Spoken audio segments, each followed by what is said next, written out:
Et nous sommes avec nos amis, nos chroniqueurs de la deuxième heure. Philippe Guibert, bonsoir Philippe. Bonsoir Stéphanie. Jean-Michel Salvatore, chroniqueur politique et communicant. Bonsoir Jean-Michel. Bonsoir Stéphanie. Alors on va parler agriculture, messieurs, à 2 jours de l'ouverture du salon de l'agriculture. Et puis je vous montre, pour ceux qui suivent Europe 1 en caméra, voilà le pèlerin, partenariat avec Europe 1 à l'occasion de ce salon. Nous sommes avec Rémi Barbet, journaliste reporter pour ce magazine Pèlerin. Bonsoir Rémi Barbet. Bonsoir. On est ravis de vous accueillir ce soir puisque dans ces petites pages, vous avez fait un reportage intitulé Policiers et paysans, duel dans les champs. J'ai trouvé que ce titre était assez imagé, assez percutant. C'est vrai que ça ressemble vraiment à une course-poursuite parfois dans les champs et c'est un petit peu cocasse que vous nous racontez. Vous pouvez nous résumer cet article en quelques mots ?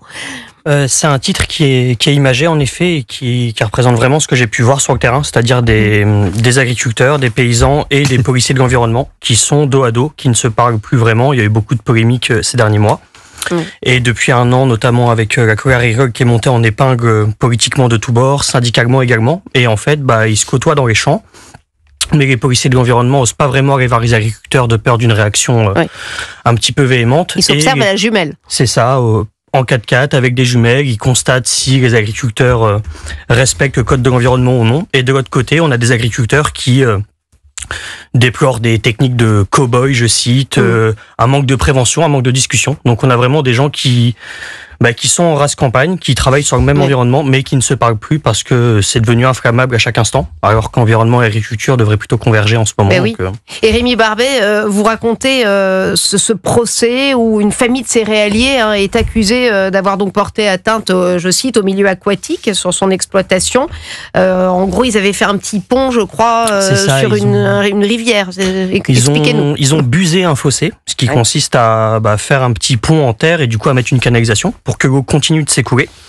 C'est interdit sur un cours d'eau, c'est autorisé sur un fossé. Eux ont estimé que c'était un fossé parce qu'ils n'avaient pas vu de l'eau depuis longtemps. Les agents de l'OFB ont estimé que c'était un ruisseau. Ça a fini au tribunal judiciaire d'Agen, condamné à 15 000 € avec sursis, avec la remise en état. Alors du coup, ça c'était parce que nul n'est censé ignorer la loi, c'est ça. Mais on voit voilà ce que mettent en avant à la fois les syndicats agricoles et ces agriculteurs en question. Ce qui était cocasse, c'est que c'était des agriculteurs en agriculture biologique. Donc, ce qu'ils mettaient en avant, c'est qu'on peut pas nous reprocher de pas respecter l'environnement. Et la personne expliquait, nous, si on a busé le fossé, si on a fait ce petit pont, c'est justement pour ne pas mettre de pesticides, pour pouvoir passer. Donc, du coup, il y a un peu ce côté du serpent qui se mord la queue. Et ce qu'ils mettent en avant, c'est que nul n'est censé ignorer la loi, c'est certain. Mais quand les directives européennes s'accumulent, que le code de l'environnement aussi, que les lois sur l'eau, les lois sur les produits, ils maîtrisent pas tout. Peut y avoir des mauvaises fois parfois, mais la plupart du temps, il y a quand même une pression normative qui est très conséquente sur ces familles, quoi. Philippe Guibert, oui. Comment on a pu en arriver, d'après vous, en arriver à des situations aussi aberrantes, où vous avez une administration et des professionnels qui se regardent, comme vous le décrivez, en chien de faïence à 2 doigts de l'affrontement. Tout ça avec une absurdité de normes qui s'accumulent. Comment on en arrive là? Et comment on en arrive à une situation où il est plus possible de dialoguer? Alors il y a peut-être que pour répondre à ça, c'est justement les agriculteurs encore une fois qui parlent vrai, qui parlent sur le terrain. Mais en gros, grosso modo, ce qui me mettait en avant sur le terrain, c'est nous on veut bien respecter le code de l'environnement à la lettre et être très vertueux, mais d'abord il faut qu'on arrive à finir le mois. Donc concrètement, respecter plein de normes et assurer une transition écologique, je suis parfaitement partant. Moi aussi j'aime la nature, je travaille avec tous les jours. Mais si j'arrive pas à remplir un frigo, au bout d'un moment, c'est compliqué.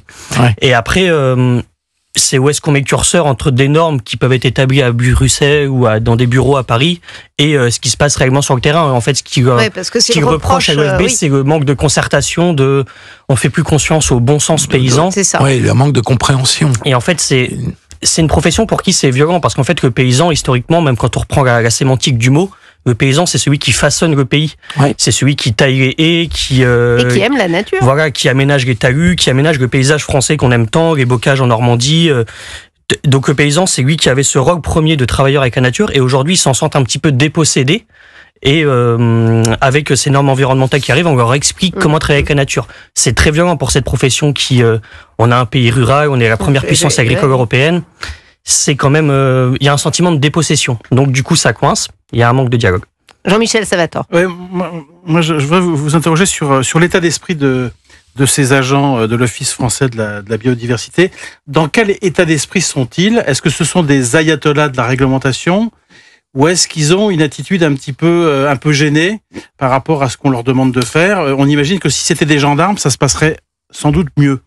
Alors, je pense que la réalité est entre les deux. Est-ce qu'il y ait des personnes qui puissent être dans une idéologie très verte, un peu dogmatique sur la chose? C'est probablement vrai. Qu'il y ait des personnes qui puissent trouver que l'administration fait un peu de zèle, c'est probablement vrai aussi. Mais en fait, ces gens-là, cette institution a été créée en 2020, l'Office français de la biodiversité, et en fait, elle réunit les anciens gardes-chasse, les anciens gardes-pêche, les agents de la police de l'eau, de l'inspection de la biodiversité. Donc en fait, c'est des agents de terrain. Et ce qui est terrible, c'est que ça s'appelle police environnement. C'est quand même terrible. Oui, mais parce que du coup, ils sont dotés d'un pouvoir administratif et judiciaire. Parce qu'en fait, ils sont là pour faire respecter le code de l'environnement. Et c'était tout le projet d'Emmanuel Macron que de créer cette police en 2020 pour vraiment les doter et mettre l'environnement au premier plan. Mais le souci, c'est qu'on est... il y a la question de police de proximité. Est-ce qu'on connaît les gens, en fait? Ouais. Quand on connaît le policier du coin et qui passe sur une exploitation pour nous dire, faudrait peut-être pas faire comme ça. Ils sont du coin. Et bien là, ce qu'ils disent, c'est qu'en fait, ils se connaissent de moins en moins, ou ils se parlent de moins en moins. Mais c'est aussi parce que depuis un an, les tensions ont été montées en épingle de toutes parts politiquement. Les syndicats étant en pleine période d'élection agricole, donc il fallait faire du bruit, faire des actions coup de poing. Et l'Office français de la biodiversité était vraiment ce totem représentatif d'une bureaucratie, mais ces agents-là, ils se sentent boucs émissaires, en fait. Et Rémi Barbella, le salon de l'agriculture ouvre dans 2 jours. Je crois qu'il y a Christophe Janssen qui prépare ce texte pour la PAC 2027 avec justement la question des clauses miroirs, parce qu'ils craignent aussi ces agriculteurs, c'est finalement qu'on leur empêche de faire des choses et qu'on voit par exemple ces pesticides interdits revenir par le Brésil ou je ne sais où. Et c'est même parfois le cas juste à l'échelle de l'Union européenne, vraiment, même dans des pays voisins. Oui, donc ça, c'est compliqué à entendre pour eux. Avec l'Ukraine, notamment, la question des poulets. Justement, on en est où? Est-ce qu'il y a des lois qui se préparent, qui seront efficaces? Alors, aujourd'hui même, le Parlement a adopté le projet de loi d'orientation agricole, qui est un serpent de mer qui date de plusieurs années maintenant. Il était voulu par Marc Fesneau, président ministre de l'Agriculture. Ça a été arrêté avec la dissolution en juin dernier. Ça vient enfin d'être adopté. C'est une victoire pour Annie Genevard, la ministre de l'Agriculture. Enfin, victoire. Elle voulait absolument que ce soit adopté juste avant le salon pour envoyer un message aux agriculteurs. Ouais. Les thématiques premières, c'est vraiment l'aspect foncier, le renouvellement des générations de paysans. Il y a aussi la création d'un espèce de guichet unique pour reprendre une exploitation ou la transmettre. Et il y a aussi un aspect sur des simplifications environnementales et un peu une dépénalisation en termes de tout ce qui relève des infractions environnementales avec des amendes forfaitaires. Ils vont plutôt dans le sens d'un assouplissement des normes, mais c'est aussi pour donner quitus à ces agriculteurs qui sont sur le qui-vive depuis un an et à qui on n'avait pas vraiment donné de réponse, quoi. Est-ce que la coordination rurale qui a fortement progressé, qui a fait une poussée, qui a fait une vraie poussée aux élections aux chambres d'agriculture, qui va gérer, je crois, une 15 ou une 14 de chambres d'agriculture. C'est 14 chambres. Est-ce que vous les avez vues à l'œuvre et comment se comportent-ils sur le terrain dans votre enquête? Alors moi, du coup, le procès auquel j'ai assisté, c'était justement avec des agriculteurs de la coordination rurale. Encore une fois, c'était très imagé, 9h du matin devant le tribunal d'Agen. Il y a 7 camions de CRS qui attendent dans la pluie. Et de l'autre côté, il y a une trentaine d'agriculteurs avec leur bonnet jaune très caractéristique qui se font face. Alors, ils n'avaient pas prévu de tracteur, ils n'avaient pas prévu d'action coup de poing ce jour-là, donc ils avaient le sourire en disant, ils se sont déplacés pour rien. Mais oui, ils ont c'est assumé, ils ont une stratégie médiatique qui est bien rodée, des actions coup de poing. L'Office français de la biodiversité à Toulouse avait été enfariné quand les agriculteurs avaient été comparés à des dealers. Il y a eu des dégradations, des versements de gisets sur la préfecture d'Agen. Il y a eu plein d'actions depuis un an. C'est eux qui étaient montés à Paris pour bloquer Rungis notamment. Et ils surfent et ils vivent sur ce discours. Il y a quelque chose d'un peu poujadiste chez ce syndicat. Leur slogan premier, c'est laissez-nous travailler, on sait ce qu'on fait, quoi.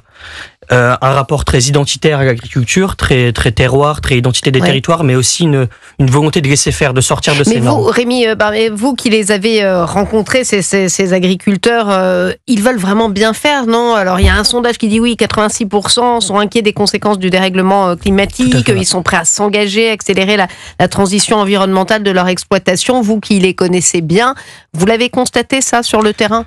Ouais, mais ce qui est d'ailleurs assez surprenant, c'est un milieu qu'on a tendance à prendre comme un bloc un peu monolithique, alors qu'en fait il est très hétérogène.